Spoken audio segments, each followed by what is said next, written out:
नमस्कार साथियों, आप सबका पुनः स्वागत है श्रद्धा एस्ट्रो ज्योतिष में। आज हम लोग कवर करने वाले हैं सिंह लगन की कुंडली में मंगल यदि अष्टम भाव में बैठ जाते हैं, या ये कह सकते हैं सिंह लगन की कुंडली में मंगल मीन राशि में बैठे हैं तो किस प्रकार का फल देखने को मिलेगा। इससे पहले हम लोगों ने सिंह लगन के 7 अलग अलग भावों में या अलग अलग राशियों में फल को जान लिया है। मेरा नाम है सनत कुमार वाजपेयी।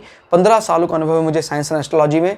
हमारे बारे में और अधिक जानकारी के लिए आप सिंपली गूगल करें, सनत वाजपेयी लिखें, आपको हमारे बारे में कंप्लीट इन्फॉर्मेशन मिल जाएगी। मेरा एजुकेशन बैकग्राउंड, हमारे चैनल का विजन आदि आदि।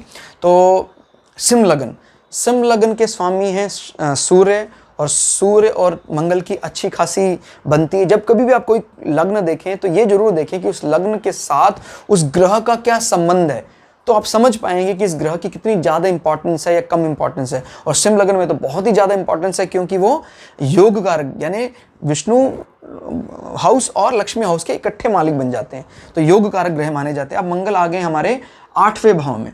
तो जब मंगल 8वें भाव में आ जाते हैं, मंगल या कोई भी क्रूर ग्रह 6, 8, 12 में अच्छे फल देखे गए हैं। शर्त है कि कुछ वो नीच राशि में या ना हो, या अनफेवरेबल, बहुत ही ज़्यादा अनफेवरेबल ना हो। अदरवाइज वो 6, 8, 12 को एंजॉय करते हैं और 6, 8, 12 संबंधी बुरी जितनी चीज़ें हैं उन सब का सख्ती से पालन करते हैं।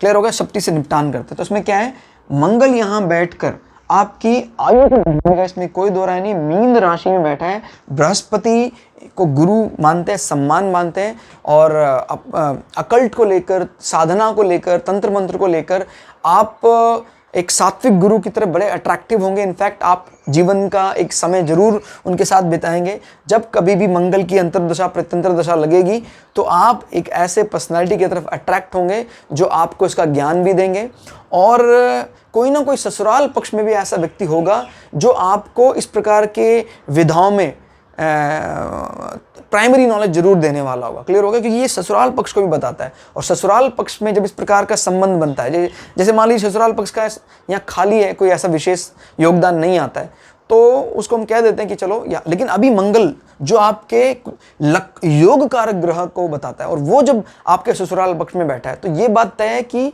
हो सकता है ये विचार पनपा ही ससुराल पक्ष से हो कि भाई मुझे इस प्रकार का कोई ऐसा व्यक्ति करना चाहिए, कोई गुरु करना चाहिए जो मुझे थोड़ा सीक्रेट्स के बारे में बताए, मेरे जीवन में क्या रहस्य है उसके बारे में समझाए।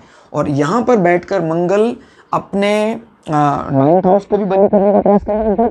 बिल्कुल, अगर आप इस चीज़ को एक्टिव कर लेते हैं तो आप अपने भाग्य को तुरंत बलीभूत होता देखेंगे। हालांकि यहाँ से ये 12 नंबर है, again moksha and double moksha, यानी मंगल यहाँ पर बैठकर मोक्षा की पुष्टि करता है। अपने भाग्य को बढ़ाना चाहते हैं, अपने धर्म को बढ़ाना चाहते हैं, और अपने पिता के साथ संबंधों को इम्प्रूव करना चाहते हैं, तो कुछ समय मेडिटेशन जरूर करें। आपको एक अच्छा ट्रेनर गुरु करना चाहिए जो आपको इसकी ट्रेनिंग दे सके।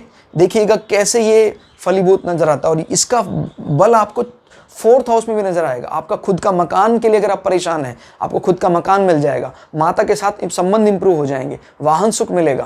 क्लियर हो गया? तो बहुत चीज़ें रिलेट कर रही हैं, और ये भी बताता है कि मंगल का यहाँ जाने का अर्थ ये है कि भाई अगर आपको इन भावों को एक्टिव करना है तो आपको एक रूट मतलब टाइमली, मतलब जैसे हो सकता है 2 महीने में, 3 महीने में, कई बार हम होता है ससुराल पक्ष को बिल्कुल इग्नोर कर देते हैं, वहाँ नहीं जाते हैं। बट यहाँ पर ससुराल पक्ष में बैठा है कौन? आपका भाग्य का स्वामी और आपके चतुर्थ भाव का स्वामी।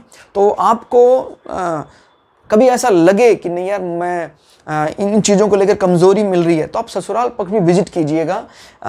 2 महीने में ऐसा रूटीन बना सकते हैं आप, 2 महीने में एक बार थोड़ा जाएं, देख कर आएँ, तो भी आपको इन दोनों बलों में, दोनों भावों में बहुत अधिक बल बढ़ता दिखाई देगा। क्लियर हो गया?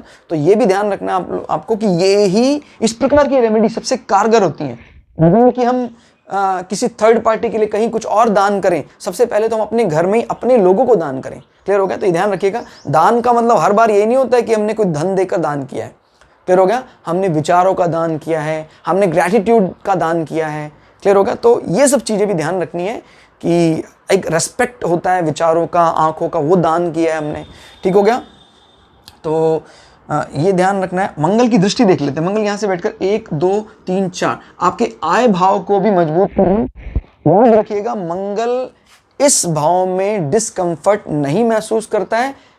कुछ कंडीशंस हैं, अगर बहुत ही ज़्यादा एनिमिकल साइन हो तो एक विरोधाभास चलता रहता है। लेकिन अभी जो फिलहाल की कुंडली हमने सामने रखी है, हमने सिर्फ आइडेंटिकल एक ग्रह की बात की है, तो मंगल बिल्कुल भी विरोधाभास स्थिति में नहीं है, अपने बल को बढ़ा ही रहा है। तो मंगल यहाँ से आय को बढ़ा रहा है, मतलब कोई इस प्रकार के छुपा हुआ धन, अचानक कोई आपको आय ऐसी मिलेगी, किसी के डेथ इंश्योरेंस से आपको पैसा मिलेगा।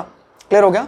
मृत्यु से फायदा दिलाता है ये आपको आय भाव में, तो आपको डेथ इंश्योरेंस जरूर लेना चाहिए, अपने नाम से लेना चाहिए, अपने परिवार के नामों पर जरूर लेना चाहिए, आपकी आय को बढ़ाता है। और यहाँ से वो अपनी 7वीं दृष्टि से आपके कुटुंब भाव को देख रहा है, आपके धन भाव को देख रहा है। तो यहाँ बैठकर मंगल यानी ससुराल पक्ष से आपको जमीनी फायदा जरूर होता दिख रहा है, इनफैक्ट जरूर मिलेगा आपको। तो मैंने आपको बोला यही आपके दुख को दूर करने का कारण भी होगा। आपको 2-2 महीने में विजिट करना चाहिए। मतलब मैं आपको कुछ टैग आपके ऊपर नहीं लगा रहा हूँ, लेकिन ये ही एक प्रकार की रेमेडी है एस्ट्रोलॉजिकल चार्ट में, तो हम इसको बिल्कुल इंप्लीमेंट करना चाहिए। और वैसे भी देखो, हमें अपनों से दूरी नहीं बनानी चाहिए। जीवन बड़ा ही लिमिटेड है, 100 साल तो देखो वैसे डिक्लेयर होता है, पता नहीं 65 साल जीना है, 60 साल जीना है या 40 साल ही जीना है। तो उस जीवन को नियमों में नहीं बांधना चाहिए। नहीं यार, मेरी ईगो को ठेस पहुंच गई। सबसे नॉनसेंस लोग होते हैं जो बार बार इस शब्द का इस्तेमाल करते हैं, तो इसको शांत रखना चाहिए। और वसुधैव कुटुंबकम, क्लियर हो गया? किसी एक नॉनसेंस के कारण मैं अपना जीवन क्यों व्यर्थ में गवाऊं? क्लियर हो गया? आनंद का अनुभव सबके बस की बात नहीं है। ऐरे गहरे के लिए आनंद नहीं बना है। क्रोध करना सबके लिए आसान है, पशु क्रोध करने में इनफैक्ट ज़्यादा ही पारंगत होते हैं। लेकिन जिनको नीति का ज्ञान है, जिनको सही वस्तुओं का, पॉलिसी का ज्ञान है, वो क्रोध को अंतिम हथियार मानते हैं। आपको पता है अंतिम शब्द का मतलब क्या होता है? यानी आपने उससे पहले सब कुछ करके देख लिया है। क्लियर हो गया? इसीलिए क्रोध बार बार करने वाले को गरीब माना जाता है और क्रोध कभी ना करने वाले को सबसे ज्यादा रिच माना जाता है। तो आप देख लीजिएगा आप कौन सी कैटेगरी में आते हैं। और क्लियर? तो यहां पर 8वीं नजर आपके फॉर्मल कम्युनिकेशन पे भी है मंगल की, तो ये आपके फॉर्मल कम्युनिकेशन को यहाँ बिगाड़ने का काम कर सकता है। क्लियर हो गया? तो अगर आप चाहते हैं कि फॉर्मल कम्युनिकेशन ना बिगड़े तो मेडिटेशन जरूर करें और अपने ससुराल पक्ष के संबंधों को ठीक रखें। यही सब चीज़ों को साध लेगा। क्लियर होगा? यही रेमेडी है। और ये आपका चतुर्थ भाव संबंधी है, तो मंगल आपका जो धन भाव आपका जो घर का कारक है वो भी आपके 8th हाउस में बैठा है। तो कहीं ना कहीं आप जब मकान बनाएंगे तो आपको ससुराल पक्ष से फ़ायदा मिलेगा। क्लियर हो गया? और आपके माँ का संबंध भी आपके ससुराल पक्ष से बनता है। क्लियर हो गया? तो हो सकता है कि या अगर नहीं है तो कराइए। हो सकता है कि आपके माँ के अच्छे मैत्री संबंध हो ससुराल पक्ष के साथ, नहीं है तो आप कराइए। क्लियर हो गया? कराइए, बिल्कुल कराइए, माँ के साथ अच्छी कम्युनिकेशन कराइए। और मैंने बोला ना, भाग्य जो स्थान है इसका स्वामी 12वां, और 12वां यहाँ व्यय को ना रिप्रेजेंट करके मोक्ष को रिप्रेजेंट करेगा। आपके मन में एक बड़ी ज़्यादा त्याग की भावना भी इस 12वें या कहीं इस 8वें घर के कारण पैदा हो सकती है। तो मतलब ये जो पारलौकिक वाली बात है वो भी इस कुंडली में बहुत अच्छी देखी जाएगी। आपका जीवन का जो आखिरी फेज होगा, बड़े शांत हो जाएंगे आप उसमें। आपके माने आपके जीवन में जो डिज़ायर्स हैं वो डिज़ायर फालतू की रहेंगी नहीं। तो ये एक शुभ संकेत है, बड़ी मुश्किल से मिलता है जीवन में मोक्षा। क्लियर हो गया? बार बार बोल रहा हूँ, हम सबका लक्ष्य वही है। तो अगर किसी कुंडली में ये सब भावनाएं भी आती हैं तो उसको बहुत बली माना जाता है। पारलौकिक बल बहुत बहुत ज़्यादा बल भरा हुआ है। तो इस चीज़ को भी इंक्लूड करें, तब आप पूरी प्रेडिक्शन कर पाएंगे। तो दोस्तों, आज की इस क्लास में इतना ही। आपको क्लास कैसी लगी आप कमेंट करके ज़रूर बताइएगा।